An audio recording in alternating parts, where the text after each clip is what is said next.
In my last video, I was talking about one of the most incredible experiences was playing golf at Sir Jackie Stewart's charity golf day back in the mid-2000s. Couple of years before that, I'd had another experience with golf. Totally unrelated to my story with Jackie Stewart, really. But we were in Melbourne for the Grand Prix in 2002. And one of the afternoons, I was working at the back of the garage and I spotted this guy sat down at a table with his wife, and it was the incredible Kenny Dalglish. Now, I'm a massive football fan, and whichever team you support, Kenny Dalglish is one of the biggest legends to have ever played the game. So I thought, well, I'm going to take this opportunity to go and have a few words with him, and we got chatting, and it was just it was.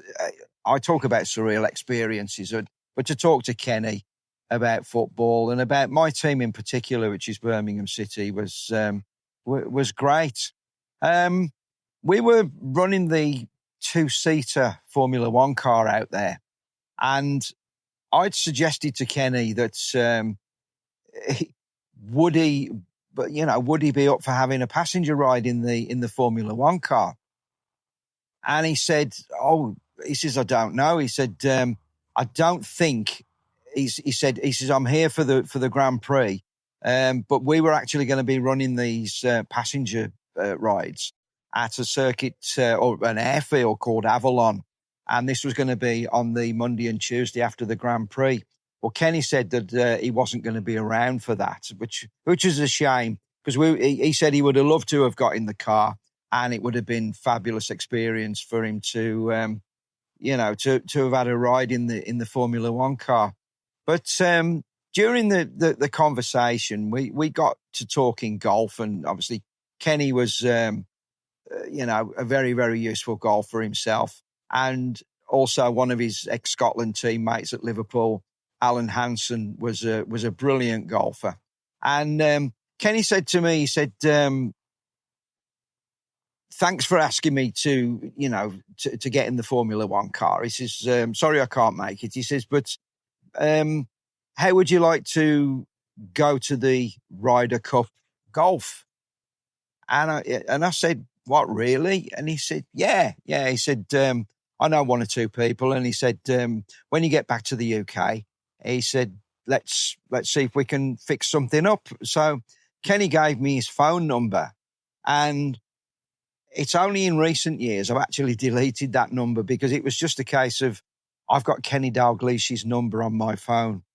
It was just fabulous to see there. I mean, he's probably changed his phone number probably 20 times since in the last 20 years, but that's how it was. But anyway, I called him when we got back to England, and sure enough, he said, he said, I can get you some tickets for the Ryder Cup.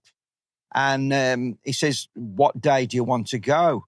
And I said, well, just, you tell me whatever day you can arrange. And he said, he says, I can get you some VIP tickets for the final day. Now, this year, the final day, the Ryder Cup was at the Belfry.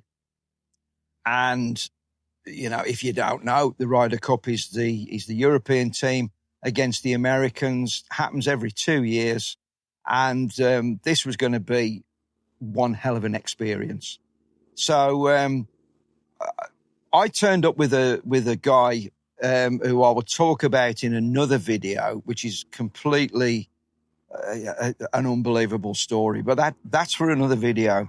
But we turned up at the Belfry, and we went to the first tee just in time to see Tiger Woods walk into the tee box to start his final round in the singles on the Sunday. And the crowds were incredible for that, as you can imagine. I mean, Tiger Woods was at the top of his game then.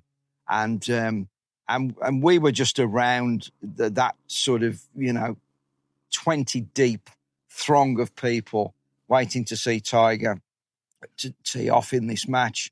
We followed some of the game around the course. Again, I sort of what shall we say?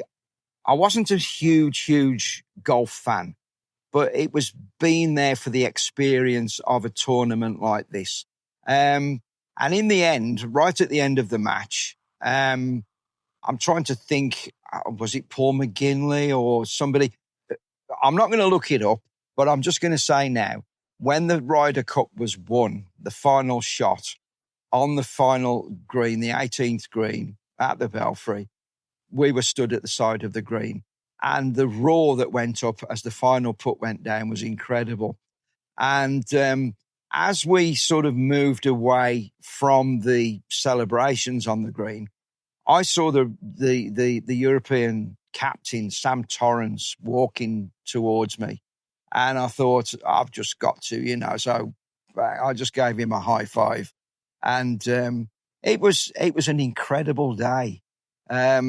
If you ever go back to watch some of that event, I mean, there's been a lot of great Ryder Cup events, but that one at the Belfry was very, very special, and I'll always remember it, and I'll always be grateful to Sir Kenny Dalglish for sorting the tickets out for me for that one.